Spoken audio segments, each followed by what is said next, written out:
Hi everyone, I thought I'd record a quick video about the Mussolini piece that we read on the principles of fascism. I've chosen 3 questions that we can talk about. Found some very good questions actually about the Mussolini piece, so excited to talk about them and sort of think about the reading together. First one then is this quote here. It says, "Outside history, man is nothing." That's on page 338. This is a quote from Mussolini, and I was confused on what was meant by this quote. Outside of history, man is nothing. This is one of the interesting, I think, parts of fascism, at least as described by Mussolini. Remember, Mussolini was a socialist before, a Marxist before. And think about Marxists' concept of history, right, and this sort of progression through history. And the interesting thing about Marx is that we reach this time sort of at the end of history, right, after history, right, where we get into the stage of communism. Once we get into communism, we're sort of in some other stage of history, some other sort of phase of history, some place where the state has ended, where to some degree, right, progression has ended, right, because we've reached that final stage, we've reached that communistic stage, and that's quite Hegelian, right? I think Hegel, right, I think we talked about Hegel in class is what I mean. What Hegel has this concept of history, right, and of the thesis, right, and the antithesis, right, and the sort of coming together of those things, and so a Hegelian idea of history, which I think is where Mussolini is ultimately drawing from, even though we'll talk about some of the distinctions between his idea of history and maybe Marxist idea of history. But I think they're both, in some degrees, drawing on Hegel for this. And Hegel basically, right, sees history as a force, a dialectic force, I think, right, that's moving us forward. And that everything, there's an element of determinism to it, right? Everything that's happening, everything that we're doing is sort of as a result and in service to this history, right, which is moving us dialectically forward. And for Hegel, there's an end point as well, right? There is an end of history. I'm thinking of Francis Fukuyama, who draws on Hegel for his article and then book, The End of History, where he says, look, you know, we've reached that Hegelian end of history now, right, where there's no more dialectic, there's no more antithesis, right, to the thesis. There's only the thesis, right? And for Fukuyama, that was you know, liberal, democratic political system, capitalist economic system, right? There's no more rivals to that anymore. There's no antithesis to that anymore. And so we've reached the end of history. And so again, Hegel has this end of history. Marx kind of has this end of history. For Mussolini and for fascism, we don't have an end to the history, right? We're always in history. Mussolini says, you know, we're not headed towards some sort of utopia, right, where we finally find our aim. Right? There's no end of our aims. There's no end of our goals. We carry on and I suppose improve our situation incrementally throughout history. So I've talked a bit about history there, and certainly and mentioned Hegel, and certainly if you want more details of a Hegelian history, right, there's places to find that. We've compared a little bit Marxism, Marxist idea of history and sort of progression. Liberalism is an interest. Well, really, so liberalism is interesting in that way because it does see also progress as well, but does liberalism have like an ultimate end, like Marxism does, right? I don't think liberalism does. And so in that sense, in a bit of a cheeky sense, really, it has some similarities there with what Mussolini's talking about with fascism. Conservatism is an interesting one to look at with this as well, because if you read somebody like Beck, Beck has sort of an interesting concept of history where he, you know, we think of conservatives, the first thing we might think of conservatives, and this is what came up quite a bit when we were discussing it in class, but the first thing we might think is, oh, conservatives are resistant to change. Conservatives think it was better before, right? And that's true for some conservatives, right? De Maistre, for example, even though he's quite heavily influenced by Beck, seems to be much more reticent about change than Beck is. Beck actually accepts the the necessity of change, sort of the practicality of change. He thinks that it should only be sort of embraced in time of dire necessity, but he thinks that history does sometimes necessitate it. And also when he thinks of history, he thinks of history as sort of the expression of divine will, right? That we are, this is the way God works. He works through history. And how do we know what God wants? Well, we just have to look at the history, right? And we'll see what he wants, because what he wants happened, right? Because of course he makes what he wants happen. So so history is important, sort of an important idea in all of these. They do have different conceptions of history, and certainly a good one to contrast is fascism and socialism, where socialism has this end of history along with Hegel, and fascism doesn't. So we've talked about history, but we haven't really dealt too directly with this idea of man is nothing outside of it. And it's this idea, again, right? I think a good way to read this is to think of individualism, right? And to think of us making our own decisions and sort of standing and making our own history, if you like. Which we hear it's a sort of a cliche phrase, you make your own history or something. You make your own life, your own decisions, right? Which is a very individual way of looking at things. For Mussolini, if we're acting against history, right? It's not quite being outside of it, but if we're acting against it, if we're attempting to put ourselves outside it, to not be affected by it, right? To not play our part in it, our proper part in history, right? Whatever it is that history is demanding of us. And history directs everything. It directs individuals, it directs states, right? Which for Mussolini is the most significant unit in the world is the state. But the states are directed by history. Right, the states are sort of maybe fate is something that we can think about to help us with this concept of history. But outside of it, we're nothing. Right, on our own, we're nothing. The only value that we have, that you and I have, that any individual has, is in performing its proper function in history. In sacrificing any desires that we might have, any selfish desires that we might have for our own that are not in harmony with history, right? With progress, with the way that history is going. Anything that doesn't serve that, any inclination that we have not to serve that, should be repressed. It should be repressed, and we should resign ourselves. He says later on, look, this is active, this is not passive. So resign yourself might be the wrong thing, but to say, but we should actively then be taught by history and actively fulfill our role in it. That's the only way to meaning. He says, not only is there no meaning outside of history, right? Not only to individuals outside of history, but we can't even exist outside of history, right? So it's sort of even futile to try to resist the march of history.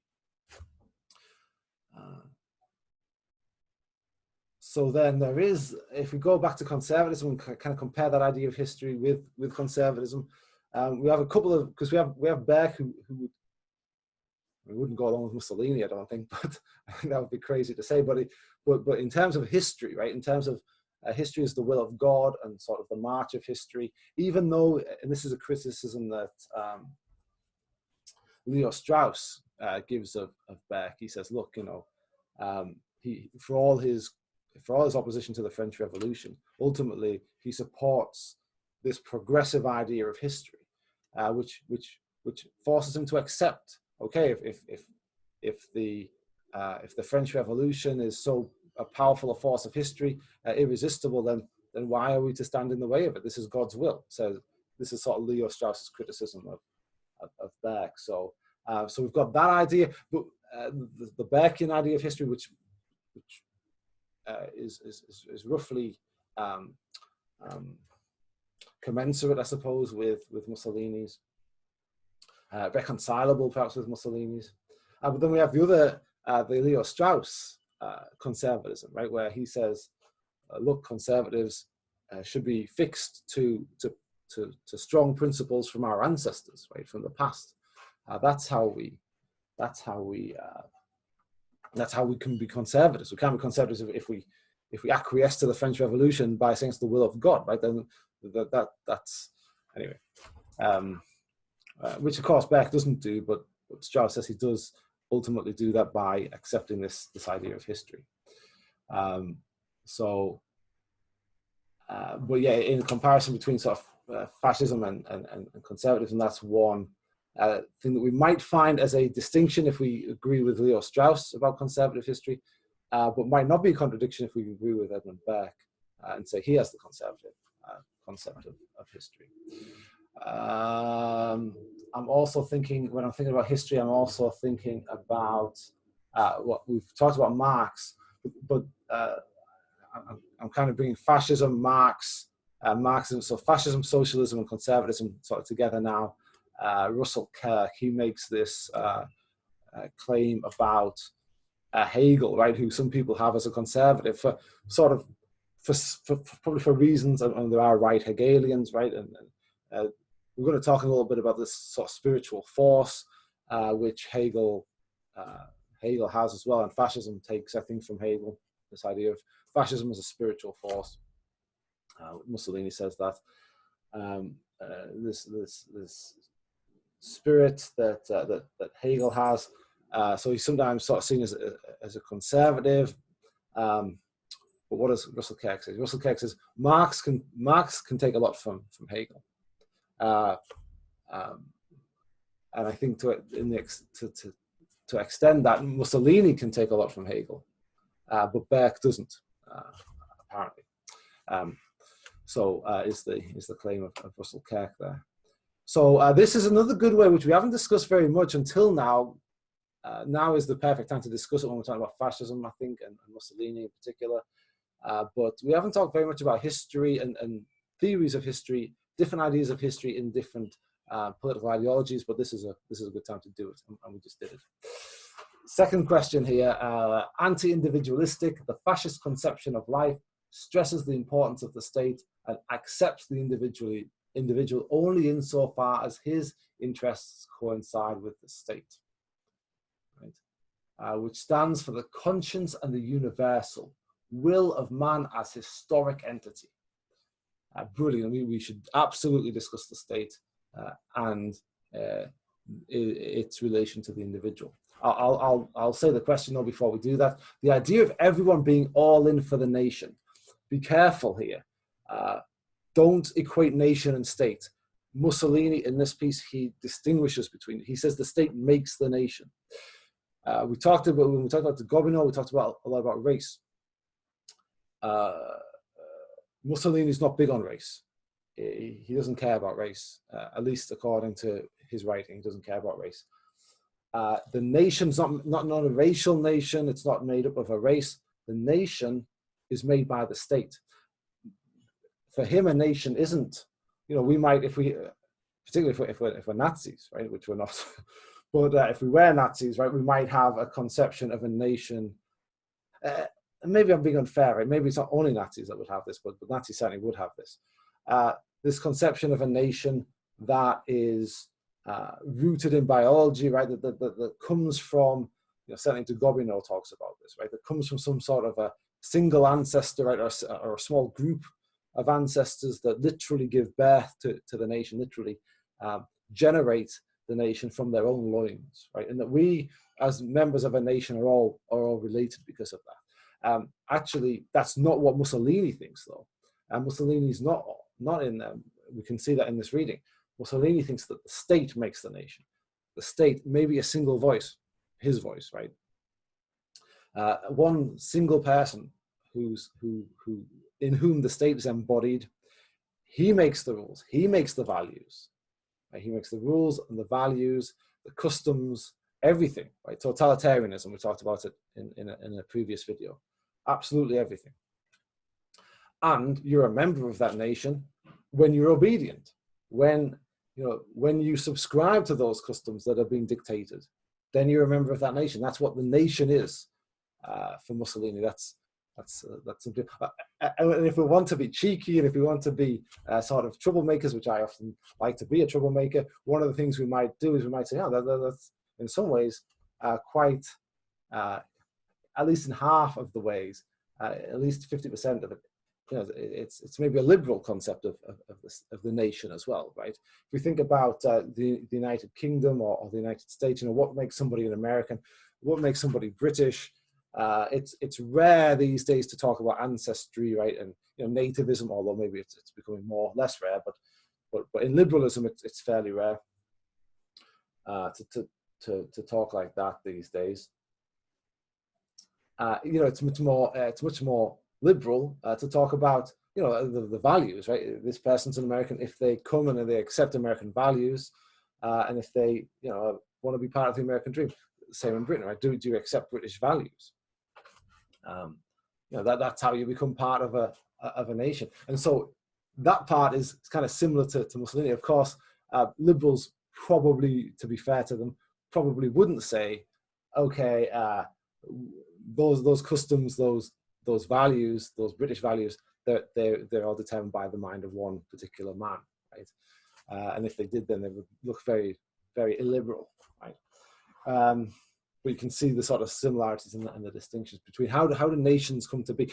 And that, remember at the beginning of the class when we talk about nationalism, that's why nationalism, that's another reason, right? Why nationalism is not a political ideology that doesn't really have a stable meaning over time or over the different ideologies, right? Nation itself is different. Even, we're talking about fascism, we should really think about Nazism and fascism as slightly different. And one of the areas where they do differ from each other is in this concept of the nation and what the nation looks like. And maybe fascism doesn't talk, maybe Nazis don't talk about nation as much as they talk about race, right, and Volk and that sort of thing. Whereas Mussolini is who we should probably think of as a sort of a founder, the 20th century founder of fascism itself. And he doesn't think of it in terms of race. Race is not a big deal for him. So we've talked about the nation. Don't mistake the nation for the state. In fascism, the state makes the nation. The state is subject. So the nation is subject to the state, and the state is concentrated in one man. Okay, the idea of everyone being all in for the nation and all in for the state and not selfish of themselves on paper may not sound bad. Okay, fair enough. Absolutely. Let's make sure that we are fully cognizant of what that might look like as well from the reading. Mussolini's talking about the state is the teacher, right? So in terms of being all in for the nation, our whole beings, right, are made from the state for the fascists. We ourselves, we don't have any individual wishes or goals or wants or desires. We don't have any, even we don't have any individuality. Right? If I'm interested in learning in my spare time and reading about conservatism, and you're interested in your spare time or reading liberalism or something, that sort of variety is just not acceptable. Right? It's not allowed under fascism. Not just because I've used different competing political ideologies, but say if I want to watch the football during my spare time, if I want to go and support let's be in Italy, right, with Mussolini, if I want to go and support the Italian the Azzurri or whatever, the Italian national team, and you'd rather not do that, you'd rather do something else, or you actually don't support the national team. I don't know. I'm trying to think of variances that we might have. These variances are wrong. They're bad. We should be taking our direction from a single point, a single source, right? In the totality of our lives, not just in one or two things, not just in what we should learn at school, right? But in everything that we do and think and believe should be the same, and we should be united. We should be of one heart and one mind. Our knowledge, we should know the same things, right? And we should think the same things about the things that we know, right? So that's what's being asked of us by Mussolini.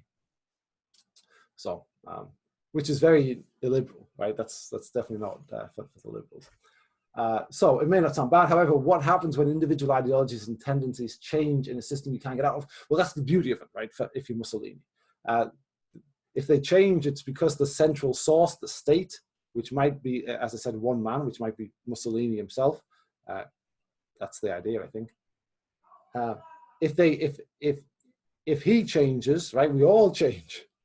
That's the beauty of it, right? There's no need for changing ideologies and tendencies, we all change together. If they change, we all change together. And maybe we don't even recognize the change, right? Yes. And it's a system that you can't get out of. Absolutely, it's a system that you can't get out of. You mean nothing outside of. The state makes you. You don't really exist outside of the state, the same as I think you don't exist outside of history. The state is really, I think, the vessel, the unit that the history moves around, and you're inside of the state. You get moved with the state. So, the hierarchy maybe is history, state, you and me, right? And obviously there's things in between you and me and the state. Organizations, associations that the state controls, right? Because the state controls everything. So hopefully that helps with that question. Finally, the fascist state, the highest and most powerful form of personality, there we go, that's what we've been talking about, is a force, but a spiritual force, which takes over all the forms of moral and intellectual life of man. We just said that. What does Mussolini mean by fascism being a spiritual force? And I think,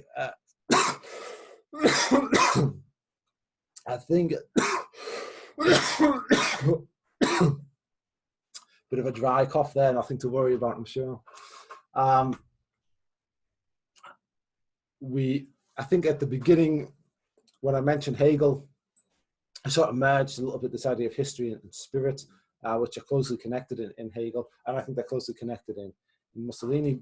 So that's one way to start to think about this. This is one line to start to think about this question. The other way is at the very beginning of this reading, Mussolini talks about, the world of fascism is not this. It's not this material world that we can see on the surface. That's not what fascism is about. Right? Fascism sees something else. Right? It sees a spiritual world. And there's something sort of anti-rational about that, right? Anti-liberal, where liberalism and empirical science, I think, are sort of rooted in together. This idea of observing, what can we observe, what can we see? Fascism says there's things that we can't see. Well, not things that we can't see, right? Not things that fascists can't see, or that Mussolini can't see. Fascism sees it. Fascism sees a spiritual world, right? A world beyond the one that we see. But when I say a world beyond this, sometimes we get in the socialist mind of thinking, and we might be thinking about a communist utopia or something like that. That's not what he means. He sees the world. Fascism shows us the world in its real spiritual sense, but it's not something you can see with your natural eyes, right? It's something that you have to see through fascism, which is, some people might say is rather convenient. And so fascism acts in that realm. It acts in the spiritual realm. And so things that might not make sense to us to do, to sacrifice our own interests, right? To not try and get ourselves rich and keep ourselves comfortable with our families and that sort of thing. That might be what the natural world tells us to do, but not the spiritual world. We can't, and it gets into things like, eternal life through the state, right? The way that man achieves eternal life is through service of the state, through sublimating himself, subjecting himself and into spirit, and sort of joining spiritually with the state, because the state is eternal and doesn't die, right? That's the idea, at least. Of course, de Gobineau disagrees, but de Gobineau's not a fascist, right? But he does lay some of the foundations of fascism, of Nazism especially. So I think I'm going to answer it in that way, and that's certainly have another look at the reading. Have a look at where he refers to the spirit, to spiritual forces. The other way to spiritual force, of course, is not that he's going to come around with although he might, not that he's going to come around with put a gun to your head and make you do stuff, right? But it's a spiritual force in the sense that the state, and Mussolini being the state, is going to be the source of your education, right? Fascism is going to be the source of your education. It's going to be the source of your culture. It's going to be the source of the way you understand and see the world. It's going to be the only source for that. So in that way, We could also refer to that as a sort of spiritual as well, of the spirit, not the force, the thing that animates people, individuals in fascism. It's not necessarily the whip, right, or the fear of imprisonment or something, but it's the new knowledge that they get, right? Fascism is about creating a new man, right? And he talks exclusively about men in this region. Doesn't mention women at all, but of course they have a role for women too. It's usually a different one from the role that they have for men.